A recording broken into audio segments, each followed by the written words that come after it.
Hello, if you are wondering if there is a fingerprint sensor available on Samsung Galaxy Tab S10 Ultra, then the answer is yes.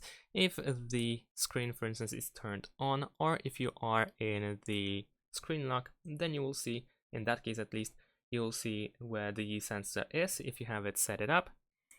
And even if the screen is off, you can still place your finger on the sensor if you know where it is. So as you can see, I can use my finger in order to unlock the screen. If you use it vertically like that, then you will find it mostly on the right side, unless you actually rotate it 180 degrees, of course. And if you use it horizontally, then of course it will be in the middle at the bottom over here in this spot, as you can see here. So it is pretty much above the USB-C input. And that's pretty much it. Thanks for watching, leave a like and subscribe to my channel, and see you in my next videos. Bye!